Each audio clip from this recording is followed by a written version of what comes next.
വന്നില്ലായിരുന്നു. ഞങ്ങൾ ഇന്ന് രാവിലെ മുതൽ ഇവിടെ പ്രതിഷേധ സമരം നടത്തിയാണ്. ഇപ്പൊ ഈ 5 മണിക്ക് വന്നവർ മയക്കും നമ്മുടെ വണ്ടിയും കയ്യിലെടുത്തിരിക്കുകയാണ്. എന്തധികാരം കസ്റ്റഡിയിലെടുത്തിരിക്കുന്നത്? നമ്മുടെ നേതാക്കന്മാരെല്ലാം കസ്റ്റഡിയിലെടുത്തിട്ടുണ്ട്. എന്റെ ഭാഗത്തെ എല്ലാം കസ്റ്റഡിയിലെടുത്തു.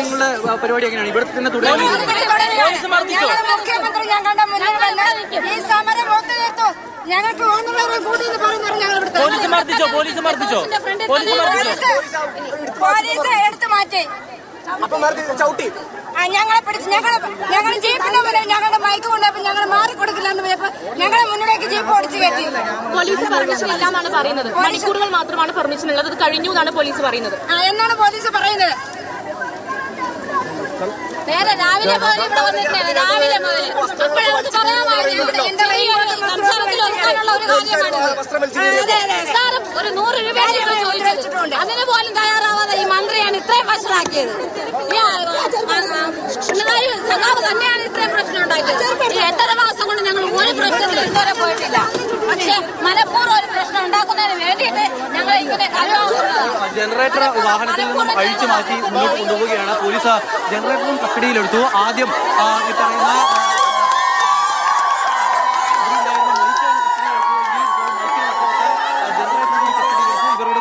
പറയുന്ന വാഹനവും അധികം വൈകാതെ മാറ്റുമെന്നുള്ളതാണ് പോലീസ് പറയുന്നത്. ബാരിക്കേഡിന് അപ്പുറത്തും ഇപ്പുറത്തുമായി പോലീസ് നിലയുറപ്പിച്ചിരിക്കുന്നു. ബാരിക്കേഡിന് സമീപ ദിവസങ്ങളിൽ എന്തെങ്കിലും ഇത്രയും അധികം സമയം നീണ്ടുപോയ ഒരു പ്രതിഷേധം ക്ലിഫ് ഹൗസിന് മുന്നിൽ ഉണ്ടായിട്ടില്ല. ഇതിനു മുൻപ് അങ്ങനെ ഒരു സമരം നടന്നത് ഷാഫി പറമ്പിലിന് നേരെ പോലീസിന്റെ മർദ്ദനം ഉണ്ടായ സമയത്താണ്. അന്ന് യൂത്ത് കോൺഗ്രസുകാർ ഇവിടെ വന്ന് പന്തമടക്കം പോലീസിന് നേരെ വലിച്ചെറിയുന്ന ഒരു അവസ്ഥയുണ്ടായിരുന്നു. അത്രയും സംഘർഷഭരിതമായ അന്തരീക്ഷത്തിലൂടെ കടന്നുപോയിട്ടും ആ സമരം ഒരു മണിക്കൂർ, പരമാവധി 1 മണിക്കൂർ മാത്രമാണ് നീണ്ടു നിന്നത്. അതിനപ്പുറത്തേക്ക് ക്ലിഫ് ഹൗസിന് മുന്നിലുള്ള പാതയിൽ ഇത്തരത്തിൽ സമരം അനുവദിക്കുന്നതല്ല. ഇതിപ്പോൾ വനിതകളായതിനാൽ തന്നെ പോലീസിന്റെ നടപടിക്ക് പരിമിതികളുണ്ട്. ഇവർ ഇവിടെ തന്നെ തുടരും എന്നുള്ളത് പ്രഖ്യാപിക്കുകയും ചെയ്യുന്നു. മുഖ്യമന്ത്രി ഇവിടെ വന്ന് സംസാരിച്ച് ഇവരുടെ ആവശ്യങ്ങൾ അംഗീകരിക്കും വരെ സമരം എന്നുള്ളതാണ് പറയുന്നത്. ഇനിയിപ്പോൾ മുഖ്യമന്ത്രി ഈ ക്ലിഫ് ഹൗസിലേക്ക് വരണമെങ്കിൽ ഇതുവഴി തന്നെ കടന്നു വരേണ്ടതുണ്ട്. ഇനിയിപ്പോൾ എന്തായിരിക്കും പോലീസിന്റെ അടുത്ത നടപടി എന്നുള്ളതാണ് കണ്ടറിയേണ്ടത്. ഇപ്പോൾ സദാനന്ദ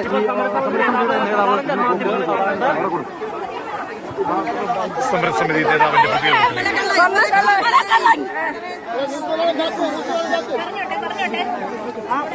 ഇന്നത്തെ ഈ പോലീസ് നടപടിയിൽ പ്രതിഷേധിച്ചുകൊണ്ട് കേരളത്തിൽ എല്ലായിടത്തും ആശമാർ പ്രതിഷേധ ദിനമായിട്ട് സമരസമിതി നേതാവിന്റെ പ്രതികരണമാണ് കേട്ടത്. ശക്തമായ സമരം ക്ലിഫ് ഹൗസിന് മുന്നിൽ ആശാ വർക്കർമാർ നടത്തുകയാണ്. സമരം 1 വർഷത്തിലേക്ക് അടുക്കുന്ന 10 മാസത്തോട് അടുക്കുന്ന ഒരു സമയമാണ്. ആ സമരം അതിന്റെ തീക്ഷ്ണതയിലേക്ക് പോകുമ്പോൾ ഫൈനൽ സമരം എന്നാണ് ആശാവർക്കർമാർ നേരത്തെ വിശേഷിപ്പിച്ചത്. തങ്ങൾക്ക് ഒരു വഴിയുമില്ല. അവസാനത്തെ സമരം അത് ക്ലിഫ് ഹൗസിന്റെ മുന്നിലേക്ക് എത്തുകയാണ്. അവിടെ മുഖ്യമന്ത്രി കാണട്ടെ ഈ സമരം എന്ന് പറഞ്ഞുകൊണ്ടാണ് അവർ മുഖ്യമന്ത്രിയുടെ ഔദ്യോഗിക വസതിക്ക് തൊട്ടടുത്ത് തന്നെ ഈ സമരം നടത്തിയത്. ആ പ്രതിഷേധ മാർച്ചിന് നേരെയാണ് പോലീസ് നടപടി എടുത്തിരിക്കുന്നത്. പോലീസ് ബാരിക്കേഡ് ഉപയോഗിച്ചുകൊണ്ട് മാർച്ച് തടഞ്ഞു. ഐക്യദാർഢ്യം പ്രഖ്യാപിക്കാൻ എത്തിയ നേതാക്കന്മാരെ ഉൾപ്പെടെ അറസ്റ്റ് ചെയ്ത നടപടിയിലേക്കും പോലീസിന്റെ ഭാഗത്തുനിന്നും സമീപനം ഉണ്ടായി.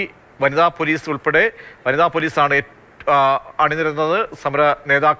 സമരസമിതി നേതാക്കന്മാരെ യസ്മിനി ഉൾപ്പെടെയുള്ള സമര നേതാക്കന്മാരെ അറസ്റ്റ് ചെയ്ത് നീക്കിയിരിക്കുകയാണ്. പോലീസിന്റെ ശക്തമായിട്ടുള്ള നടപടി ഇപ്പോൾ ക്ലിഫ് ഹൗസിന് മുന്നിൽ ഉണ്ടായിരിക്കുന്നു. വനിതാ പ്രവർത്തകരെ ഇപ്പോൾ അറസ്റ്റ് ചെയ്ത് നീക്കുകയാണ്. ആശാവർക്കർമാരെ അറസ്റ്റ് ചെയ്ത് നീക്കുന്നു. അതേസമയം തന്നെ സമരം തുടരും. അവസാനത്തെ നേതാക്കന്മാർ ഉൾപ്പെടെ ഉണ്ടെങ്കിലും അവർ അവസാനത്തെ നേതാക്കൾ വരെ ആ സമരഭൂമിക്ക് മുന്നിൽ ക്ലിഫ് ഹൗസിന് മുന്നിൽ തുടരുമെന്നാണ് അല്പസമയം മുമ്പ് നേതാക്കൾ പ്രതികരിച്ചത്.